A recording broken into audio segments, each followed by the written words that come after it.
আরে দীনেশ যে, কতদিন পরে দেখা হলো। তা কেমন আছিস বন্ধু? ব্যাগ হাতে এই বৃষ্টির মধ্যে কোথায় যাচ্ছিস? এই তো মোটামুটি আছি। ভালো আর কি করে থাকি বল, সংসার চালাতে হিমশিম খেয়ে যাচ্ছি। একমাত্র মেয়েটা খোঁড়া, ঠিকমতো চিকিৎসা করতে পারি না। তালের রস বিক্রি করে যা আয় হয় তা দিয়ে কোনো রকমের সংসারটা চলে। আরে তোর সাথে দেখা হলেই অভাবের কথা। সত্যি বলতে এত অভাব অনটনের কথা শুনতে আমার ভালো লাগে না।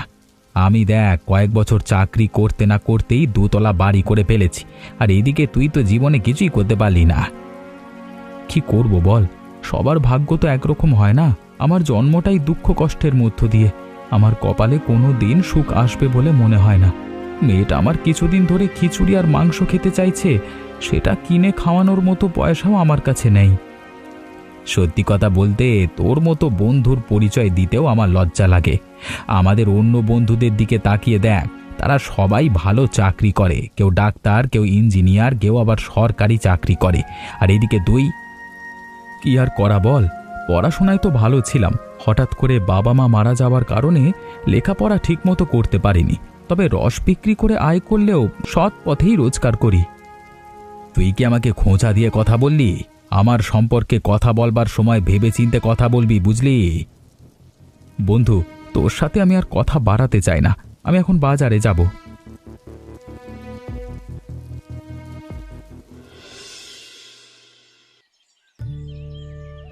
বাবা, সাবধানে নামো।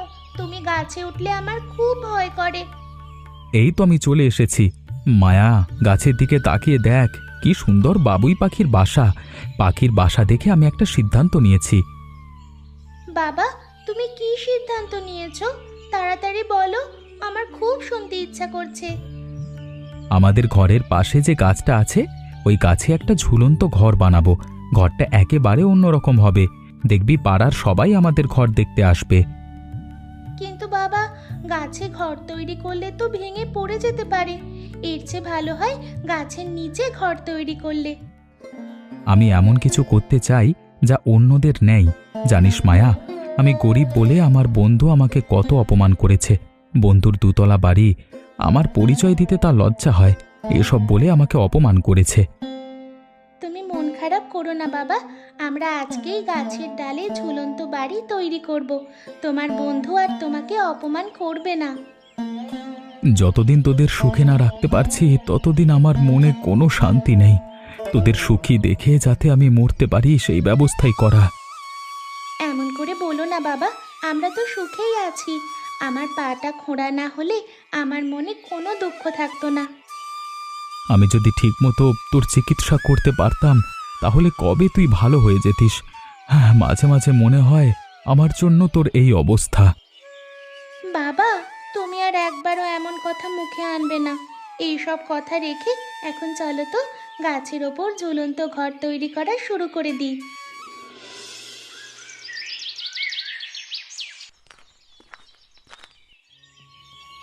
মা, মা, বড় বিপদ হয়ে গেছে। কি হয়েছে রে? এভাবে দৌড়াচ্ছিস কেন? তোর পায়ে তো আবার চাপ পড়বে। মা, মা, মা, বাবা, বাবা গাছ থেকে পড়ে গেছে। ঝুলন্ত ঘর বানাতে গিয়ে পা পিছলে নিচে পড়ে গেছে, উঠতে পারছে না। মা, আমি বাবাকে ডাকলাম, কিন্তু বাবা শুধু কাতরাচ্ছে, উঠতে পারলো না।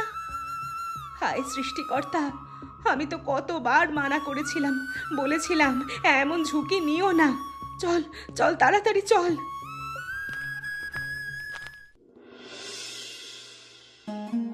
এ কি করলে বলো তো তুমি? এত বড় ঝুঁকি নিতে হলো? কতবার বলেছিলাম এইসব ঝামেলার মধ্যে যেও না, যেও না। আমার কোনো কথা তুমি কানে নাওনি। এখন কি হবে? আমার তো মনে হচ্ছে তোমার মাজাটাই ভেঙে গেছে। ভূমিকা, আমি তো শুধু চেয়েছিলাম তোমাকে একটু সুখ দিতে, যেন কেউ আর অপমান না করে। এখন মনে হচ্ছে এ জীবনে তোমাদের সুখী করতে পারবো না। বাবা, বাবা, তুমি কথা বলো না। আমরা আছি, আমরা আছি তোমার পাশে। তুমি ওঠার চেষ্টা করো। মা, বাবাকে ধরো। তুই কাঁদছিস কেন? আমি তোকে কাঁদাতে চাইনি মা। ভাবছিলাম একটা সুন্দর ঝুলন্ত ঘর বানাবো। তুই জানালার পাশে বসে থাকবি আর আকাশ দেখবি। আমাদের সুখ এই মাটির ঘরেই আছে। তোমার কিছু হলে আমরা বাঁচবো কিভাবে ভেবে দেখেছো একবারও? তুমি কাজ করতে না পারলে আমাদের সংসারটা চলবে কি করে? আমার কপালটাই খারাপ। এই জীবনে আমার দ্বারা আর কিচ্ছু হবে না। এখন তো আমার বিছানায় শুয়ে থাকতে হবে। সব ঠিক হয়ে যাবে, আগে তুমি সুস্থ হও। মায়া, মা তোর বাবাকে ধর, মনে হয় তোর বাবা একা একা দাঁড়াতে পারবে না। আচ্ছা মা, আমি ধরছি। বাবা মনোজ, বাড়ি আছো? খুব বিপদে পড়ে তোমার কাছে এসেছি। মানসী কাকি, তুমি কি দরকারে এসেছো? তাড়াতাড়ি বলো, আমার কাজ আছে। তার আগে একটা কথা বলো তো, আমার নতুন বাড়িটা মানে কেমন কেমন লাগছে? এ অঞ্চলের মধ্যে সবচেয়ে সেরা বাড়ি হয়েছে আমার। হ্যাঁ হ্যাঁ। খুবই সুন্দর বাড়ি বাবা, এত সুন্দর বাড়ি আমি আগে কখনো দেখিনি। বাবা, তোমাকে একটা কথা বলতে চাই। বন্যায় আমার ঘর বাড়ি সব ভেঙে গেছে। কিছুদিনের জন্য যদি তোমার এই বাড়িতে আমায় আশ্রয় দিতে, খুবই উপকৃত হতাম। কাকি, তুমি এসব কি বলছো? আমার নতুন বাড়িতে তোমাকে থাকতে দিতে পারবো না। তোমাকে আশ্রয় দিলে গ্রামের আরও লোকজন এসে আশ্রয় চাইবে। আমার এত সুন্দর বাড়িটা আমি নষ্ট করতে পারবো না। বন্যার জল নেমে গেলে চলে যেতাম। তোমার এত বড় বাড়ি, তাই ভেবেছিলাম তোমার বাড়ি এসে হয়তো কিছুদিন আশ্রয় পাবো। কিন্তু বাবা, আমার ধারণা ভুল। আপনার মতো মানুষদের আশ্রয় দিয়ে আমার বাড়ি নোংরা করতে চাই না। এটা ভদ্রলোক বসবাস করবার জন্য বানানো হয়েছে। আপনাকে আমি কিছু টাকা দিতে পারি। এত অহংকার ভালো না, আমি বলে দিলুম। এই অহংকারই তোমাকে একদিন শেষ করে দিবে। বিপদে গ্রামের অসহায় মানুষের পাশে যদি দাঁড়াতে না পারো, তাহলে কি লাভ এত এত টাকা পয়সা থেকে?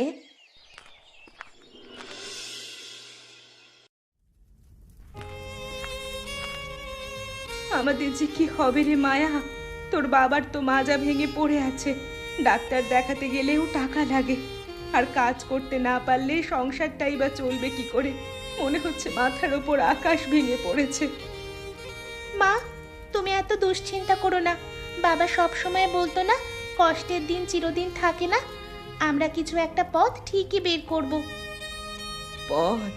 কোন পথ রে? তালের রস বিক্রি করে যে কটা টাকা আসতো, তাতেই কষ্টে চলতাম। এখন তো সেটুকুও নেই। ভাবছি, আমি যদি মানুষের বাড়ি বাড়ি কাজ করতে যাই। তুমি বাইরে কাজ করতে গেলে বাবাকে কে দেখবে মা? আর তুমি সারাদিন পরিশ্রম করলে শরীর খারাপ করে যাবে। তখন তো আমরা একেবারেই ভেঙে পড়ব। তাই তো ভাবছি, তোর বাবার একটা স্বপ্ন ছিল, গাছের ডালে ছোট্ট ঝুলন্ত ঘর বানাবে, সবাই এসে দেখবে। হয়তো সেই স্বপ্নটাই আমাদের কাল হয়ে দাঁড়ালো। না মা, স্বপ্ন কখনো কাল হয় না। স্বপ্ন মানুষকে বাঁচার সাহস দেয়। বাবা অনেক কষ্ট পেয়েছিল বলেই গাছের ডালে ঘর তৈরি করার স্বপ্ন দেখেছিল। একটা কাজ করলে হয়, তুই আর আমি মিলে গাছের ডালে একটা ঘর তৈরি করব। আমরা বড় ঘর বানাবো না মা, ছোট্ট একটা কাঠের মাচা বানাবো। গাছের মোটা ডালের ওপর খুব শক্ত করে বাঁশ বেঁধে, সবাই দেখে যাতে বলতে পারে খুবই সুন্দর হয়েছে। ঠিক বলেছিস মা, আমরা দুইজন মিলে কাল থেকে ছোট বাবুই পাখির মতো একটা ঘর তৈরি করব। সেখানে মা মেয়ে মিলে রান্না খাবার বিক্রি করব। আচ্ছা মা, এই সংসারের দায়িত্ব এখন থেকে আমি আর তুমি নিব। গাছের ডালে ছোট্ট ঘরটা খুবই সুন্দর হয়েছে। তোরা মা মেয়ে মিলে দারুণ একটা কাজ করেছিস। তোদের মতো যদি আর সবাই হতো, তাহলে সমাজে নারীরা আর পিছিয়ে থাকতো না। কিছু একটা না করলে আমাদের সংসার অচল হয়ে যাচ্ছিল। কয়েকদিন মিলে মা মেয়ে ভালোই ইনকাম করেছি। খাবার বিক্রি করার টাকায় আমাদের সংসারটা ভালোই চলছে। লোকমুখে শুনে তোমাদের এই পাখির বাসা দেখতে এলাম। পাখির বাসা করে দেখি ভালোই ইনকাম শুরু করে দিয়েছো। এবার তোমরা সত্যি সত্যি দোতলা বাড়ি বানাতে পারবে। তুমি বাপু বড়লোক মানুষ, এখানে কেন এসেছো? এই সব পরিবেশে তোমাকে মানায় না। আমাদের আশেপাশে আসলে তোমার শরীর যে নোংরা হয়ে যেতে পারে। মানসী কাকি, আমি তোমার বাড়ি আসিনি, তাই তুমি আমাকে যা তা বলতে পারো না। এখন বুঝি এ বাড়িতে আশ্রয় নিয়েছো? আমি আশ্রয় নিতে আসিনি, টাকা দিয়ে খাবার খেতে এসেছি। বন্যার জল আমার ঘরে উঠেছিল বলে তোমার বাড়িতে 2 দিন থাকার জন্য আশ্রয় চেয়েছিলাম। তুমি তো আমাকে দূর দূর করে তাড়িয়ে দিয়েছিলে। মনোজ দাদা, আপনি বসুন।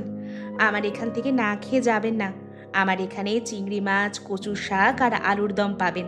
গরম ভাতের সাথে এইগুলো খেতে দারুণ লাগবে। আমি খেতে আসিনি, আমি দেখতে এসেছি। বেশ ভালোই বিক্রি হচ্ছে মনে হয়। দিনে কত টাকার বিক্রি হচ্ছে শুনি? আজকে সারাদিনে 3,000 টাকার খাবার বিক্রি করা হয়ে গেছে। রাতের দিকে আরও 1,000 টাকার বিক্রি হতে পারে। বুঝতে পেরেছি।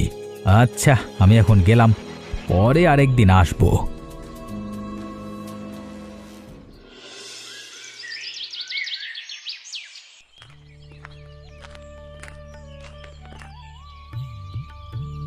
কেমন আছিস দিনেশ? শুনলাম এখনো পুরোপুরি দাঁড়াতে পারিস না। পাগলের মতো কাণ্ড করলে তো মাজা ভেঙে পড়ে থাকতেই হবে। বেঁচে আছি রে, ধীরে ধীরে ঠিক হয়ে যাব। তা তুই এখানে কেন? আজকে আবার অপমান করতে এসেছিস? আরে বন্ধু, তোর ভালোর জন্যই এসেছি। তোর এই গাছের ডালে ঝুলন্ত ঘরটা নিয়ে গ্রামের অনেকেই হাসাহাসি করছে জানিস। বলছে গরিবের পাগলামি। এসব করে সম্মান বাড়ে না, বরং কমে। সম্মান টাকা দিয়ে কেনা যায় না মনোজ, ওটা কাজ করে আর আচরণ দিয়ে অর্জন করতে হয়। আমার ঝুলন্ত ঘর নিয়ে যদি লোকে হাসাহাসি করেই থাকে, তাতে তোর কি সমস্যা? আচ্ছা, বেশি জ্ঞান দিতে হবে না, সোজা কথা বলি, ওই ঝুলন্ত ঘরটা ভেঙে ফেল। আমি তোকে টাকা দেব, অনেক টাকা। তোর মায়ের চিকিৎসার জন্য লাগবে না, শহরের বড় বড় ডাক্তারের কাছে নিয়ে যা। তোর তো টাকার খুব দরকার। কি বললি? আমাদের ঘর ভেঙে ফেলতে বলছিস? আর একবার এই ধরনের কথা বলবি না বলে দিলাম। আরে বুঝে কথা বল। একটা গাছের ডালে বানানো ছোট্ট ঘর একটু জোরে বাতাস হলেই তো ভেঙে যাবে। তাছাড়া আজকাল এই সব ছোটোখাটো ব্যবসা করে কি দিন চলে? আমি তোকে যা টাকা দেব তাতে তোর মেয়ের চিকিৎসা হয়ে যাবে, আর একটা ব্যবসাও করতে পারবি, বুঝলি? বন্ধু হয়ে এতটুকু উপকার তো করতেই পারি। উপকার? অপমান করে যে উপকার করে সে শত্রুর চেয়েও খারাপ। তুই কি ভাবছিস আমি আমার আত্মসম্মান বিক্রি করে মেয়ের চিকিৎসা করাবো? আত্মসম্মান দিয়ে কি চিকিৎসা হবে? টাকা লাগে, টাকা। আমি যদি আজকে টাকা না দিই, কালকে তোরা না খেয়ে মরবি। শোন মনোজ, আমি গরিব হতে পারি কিন্তু ভিখিরি না। আমার মেয়ে খোঁড়া হতে পারে কিন্তু ওর মন খোঁড়া না। আমরা কষ্ট করে খাই কিন্তু কারোর সামনে মাথা নিচু করি না। শেষবারের মতো বলছি, ঘর ভেঙে ফেল, নইলে পরে কিন্তু আফসোস করবি। তুই এখনই আমাদের বাড়ির থেকে বের হয়ে যা। আমাদের স্বপ্ন ভাঙবার অধিকার তোকে কে দিয়েছে? এই ঘর আমার মেয়ে আর আমার স্ত্রীর পরিশ্রমের ফল। ঠিক আছে, আমি চলে যাচ্ছি, কিন্তু তোকে আমি দেখে ছাড়বো।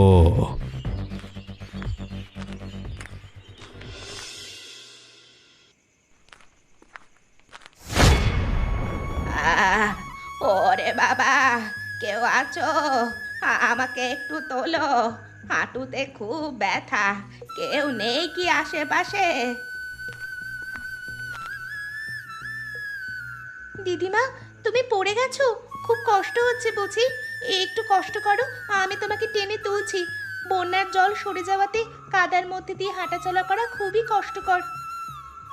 আর বলিস না, পড়ে গেলাম, উঠতেও পারছি না। মনে হয় পাটা মুচকে গেছে। এই বয়সে পা মুচকে গেলে আর ঠিক হবে না রে। তুমি ভয় পেও না দিদিমা, আমি আছি। একটু ধৈর্য ধরো, একটু কষ্ট করে আমার হাতটা ধরো। দিদিমা, ধীরে ধীরে উপরে ওঠার চেষ্টা করো। তোর তো নিজেরই কষ্ট, তুই আমাকে টেনে তুলতে পারবি না। তুই গ্রামের লোকজনদের ডেকে নিয়ে আয়। এই তো হয়ে গেছে। যাক, অবশেষে তোমাকে টেনে তুলতে পারলাম। আমি খোঁড়া বলে তুমি আমাকে ভরসা করতে পারোনি না? দেখলে তো, ঠিকই তোমাকে টেনে তুলেছি। আমাকে আর লজ্জা দিস না। আমি বলতে চাইছিলাম, তুই কি একা টেনে তুলতে পারবি? কিন্তু তোর মনোবল অনেক বেশি, তাই আমাকে টেনে তুলতে পেরেছিস। আজ তুই না থাকলে আমি হয়তো অনেকক্ষণ ওই খাদের মধ্যেই পড়ে থাকতাম, কেউ ছিল না আশেপাশে। একটা কথা বলবো, মন দিয়ে শুনবি? বলো। তোর বাবা যেদিন মনোজের সাথে কথা কাটাকাটি করলো, আমি দূর থেকে শুনেছিলাম। মনোজ বলতে বলতে যাচ্ছিল তোদের ক্ষতি করবে। আমরা তো কারো ক্ষতি করিনি, ছোট একটা ঝুলন্ত ঘর করে আমরা ব্যবসা করি, এতে ওরা তো রাগ কেন? কাজ করে টাকা উপার্জন করছি, এটা ওনার সহ্য হচ্ছে না। উনি চায় আমরা সারা জীবনই গরিব থাকি। তোরা একটু সাবধানে থাকিস, আমার কেন জানি মনে হচ্ছে ও তোদের ক্ষতি করতে পারে।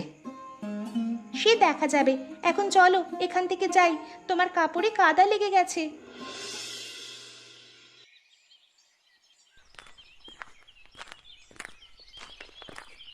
মনে হচ্ছে কোমরটা আর কোনো দিন সোজা হবে না।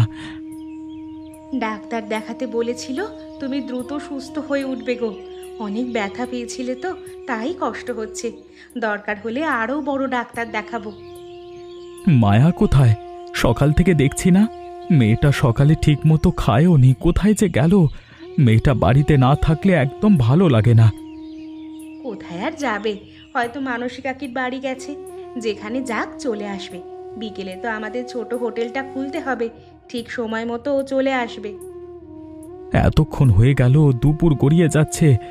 মায়া তো এমন করে না, কিছু না বলে এতক্ষণ বাইরে থাকে না। আমারও কেমন যেন ভয় লাগছে। মেয়েটার পাটা খোঁড়া, হাঁটতে কষ্ট হয়। যদি কোথাও পড়ে যায় তাহলে যে উঠতেও পারবে না। আমার কপালটা পোড়া, মেয়েটাকে যে খুঁজতে যাব সে শক্তিও নেই। তুমি একটু দেখবে মায়া কোথায় গেছে? মন খারাপ করো না, দেখবে একদিন সব কিছু ঠিক হয়ে যাবে। আগে তো আমাদের ঠিক মতো খাওয়াই জুটতো না। গাছের মাথায় ঝুলন্ত ঘর তৈরি করার পর আমাদের অবস্থা আগের চেয়ে অনেক ভালো। 3 বেলা পেট পুড়ে খেতে পারি। তুমি সুস্থ হয়ে উঠলে আমাদের অবস্থা আরও ভালো হবে। আমার মনের মধ্যে কেমন যেন হচ্ছে। মায়ার কোনো বিপদ হয়নি তো? তুমি একটু দেখো না কোথায় গেছে। তুমি এভাবে বলো না গো, আমাদের মায়ার কোনো বিপদ হবে না। ওর পাটা খোঁড়া হতে পারে, কিন্তু মানসিকভাবে আমাদের মায়ার মনোবল অনেক বেশি। শোনো, তুমি একটু ঘুমানোর চেষ্টা করো, আমি দেখি মানস কাকির বাড়ি মেয়েটা আছে কিনা। দেখেছিস, এই ঘরটাই এখন দিনেশের গর্ব। গ্রামের সবাই এখানে খেতে আসে, আমার থেকে বেশি রোজগার করছে, ভাবতে পারিস? তুই তো ধনী মানুষ, আর তোর 2 তলা বাড়ি আছে, এই ছোট্ট ঝুলন্ত ঘর নিয়ে এত চিন্তা কিসের? তুই বুঝবি না জয়, যেদিন থেকে ওরা এই ঘর বানিয়েছে সেদিন থেকে সবাই ওদের প্রশংসা করছে, আর আমার বাড়ি নিয়ে কেউ কথা বলে না। আমি এটা সহ্য করতে পারছি না। তাহলে তুই কি করতে চাইছিস? আজকে রাতেই আমি এই বাড়িটা ভেঙে দেব, ওদের সব স্বপ্ন মাটির সাথে মিশিয়ে দেব। এবার দেখব ওদের টাকা কোন জায়গা থেকে আসে। কেউ দেখলে বিপদে পড়ে যাব। আমি বলি কি, এসব চিন্তা বাদ দিয়ে চল, বাড়িতে যাই চল। তবে তোকে একটা কথা বলি, ঝুলন্ত বাড়িটা দেখতে কিন্তু বেশ সুন্দর। এত সুন্দর বাড়ি আমি আগে কখনো দেখিনি। তোকে এখানে নিয়ে আসলাম এই বাড়ি ভাঙবার জন্য, আর তুই এখানে এসে প্রশংসা করছিস। সেই প্রশংসা আমি নিতে পারি না। আরে কুকুর, আমি কুকুর খুব ভয় পাই মনোজ, আমি গেলাম। এইখানে থাকা আমার পক্ষে সম্ভব নয়। এইখানে কুকুর আছে জানতে পারলে আমি কখন আসতাম না রে ভাই। ওরে বাবা! চুপ কর, চুপ কর, এত জোরে কথা বললে কেউ তো শুনে ফেলবে। আর এই কুকুর দিনেশের পোষা কুকুর, ভয় পাওয়ার কিছু নেই। আরে পালা পালা, কুকুরটা পাগল হয়ে গেছে, পালা!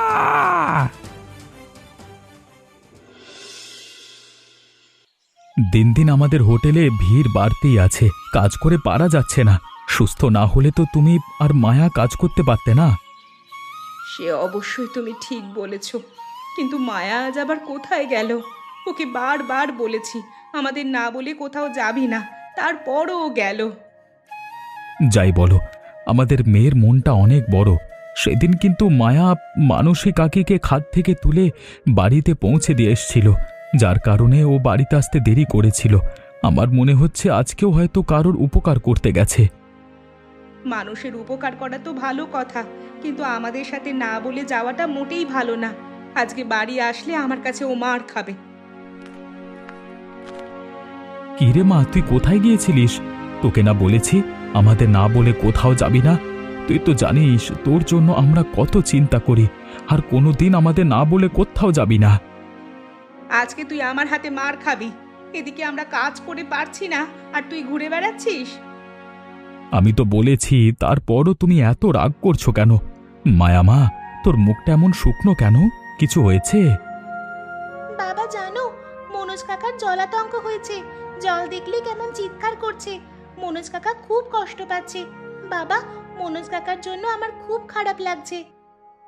এ তুই কি বললি? আমার ছোটবেলার বন্ধু মনোজ বিভিন্ন সময় আমাকে অনেক ছোট করবার চেষ্টা করেছে, কিন্তু আজকে ওর জন্য আমার বুকটা ফেটে যাচ্ছে। আমাদের একবার মনোজ দাদাকে দেখতে যাওয়া উচিত। আমি ওনার জন্য আলাদা করে খাবার রান্না করছি। রান্না করা খাবার নিয়ে আমরা 3 জন মনোজ দাদাকে দেখতে যাব। আমি তো ভাবতেই পারছি না মনোজের জলাতঙ্ক হয়েছে।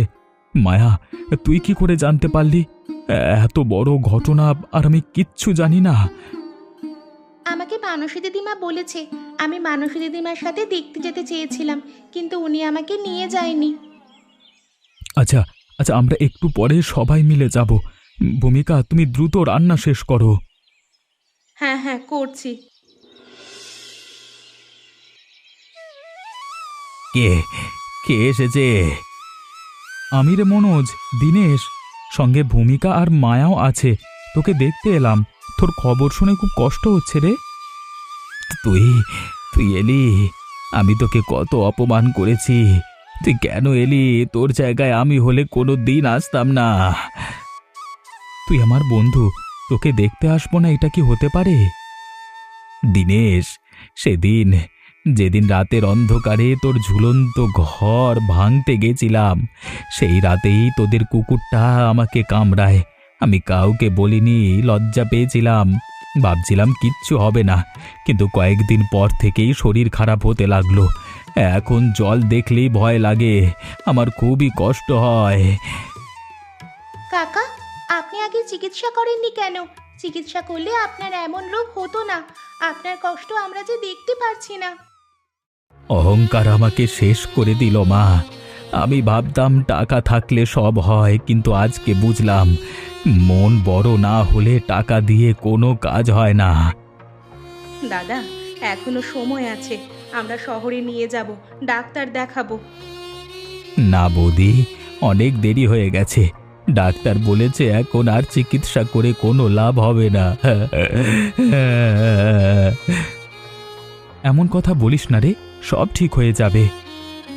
না রে দীনেশ, আমি জানি তুই আমাকে ক্ষমা কর। তুই গরিব বলে তোকে নিয়ে কত হাসাহাসি করেছি, তোকে ছোট করেছি, তোর স্বপ্ন ভাঙতে চেয়েছি। তুই গরিব, কিন্তু তোর মনটা অনেক বড়। আমি ধনী, কিন্তু আমার মনটা ছোট ছিল রে। এসব পুরনো কথা মনে করিস না, আমি তোকে আগেই ক্ষমা করে দিয়েছি। তোর ঝুলন্ত ঘরটা খুব সুন্দর হয়েছে রে। গ্রামের সবাই ওখানে যায়, মজা করে খায়। তুই সম্মান অর্জন করেছিস পরিশ্রম দিয়ে। আমি শুধু টাকা দিয়ে সম্মান কিনতে চেয়েছিলাম, ভুল করেছি রে। দীনেশ, যদি আবার জন্ম হয় তোর মতো বন্ধু হতে চাই, ক্ষমা কর। আমি তোকে ক্ষমা করেছি বন্ধু, তুই শান্তিতে থাক। বাবা, কাকা তো আর কথা বলছে না। কেন বলছে না বাবা? উনি আর কথা বলবে না।